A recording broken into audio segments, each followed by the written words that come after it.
You're about to listen to the best of TSP. This is a collection of content from workshops and conferences that we've done over the years because we want to help you grow and expand your business. So do me a favor, lean in, pay attention, and listen now.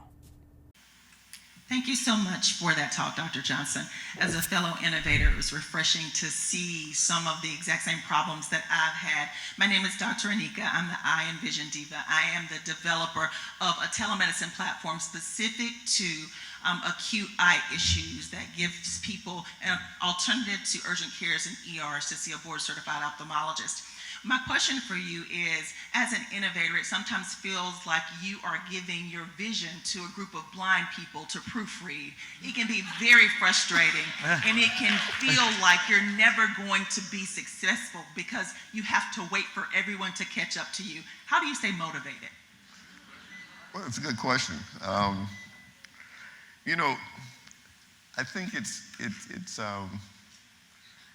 I have to say that it goes back to my childhood, a long history of swimming upstream and doing things that people are telling me that won't work and can't work, and having experienced success. You just have a deep source of confidence that allows you to persevere. But it does come back, it comes as a feeling of having experienced success and having confidence in yourself. And that's an important point also, because that's one of the things we try to do with kids in the first robotics program, because my thing is that, if we get kids, it's one thing to show kids, and, we have this thing in 100 Black Men of what they see they can be or will be. But seeing is one thing, doing and experiencing, you really own it. So experiencing success builds on itself. And I think, in all honesty, I would have to say that there are times when I've been frustrated. I can tell you that there are times pre-Super Soaker when I would be in my shop building a model and working, and I'd stop and look at my hands. And I can come up with ideas. I can turn it into reality because I have that skill set. Why is it so frustrating? Why is it taking so long? But the only thing that works is perseverance. All right. Awesome.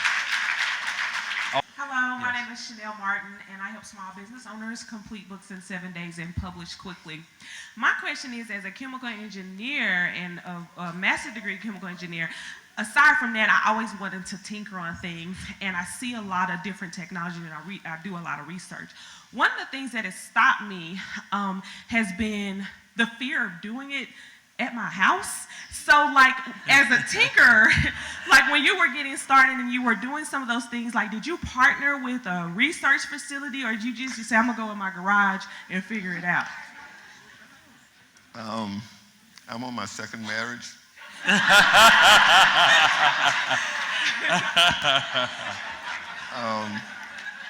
My first wife used to call me a junk man.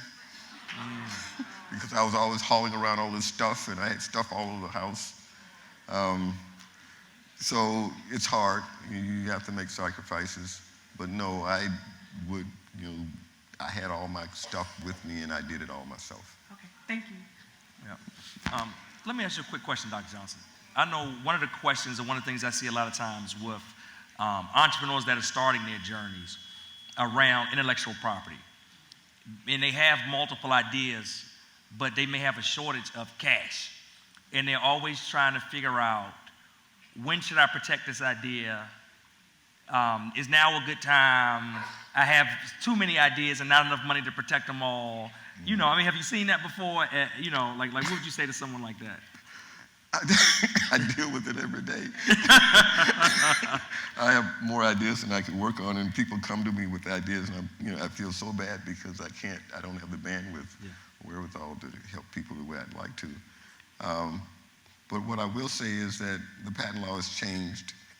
It was a time when first to invent was the rule of law, meaning that if someone else filed a patent on your idea, you could prove that you started working on it first and you had it first, and you could actually file with the patent office and get your idea and your patent predate what they filed subsequently. But now the law is first to file. So getting to the patent office first is important. So I would say put a stake in the ground. You can file a provisional patent whereby it's basically a poor man's patent. You can write a description of your invention and make sure you put enough fundamental information in there so that when you file a real patent, there's enough precedence there to draw upon. And then, I would also say, of course, if you haven't done it, you should get a patent attorney if someone wants it to be done. But yeah, I would say try to get the protection as early as you can. One of the challenges, of course, as I said, trying to figure out which idea to focus on, which one to give priority to, is always a challenge. I hope you enjoyed today's show. We drop new episodes every single week, so make sure you subscribe and turn on notifications. Enjoy the next episode.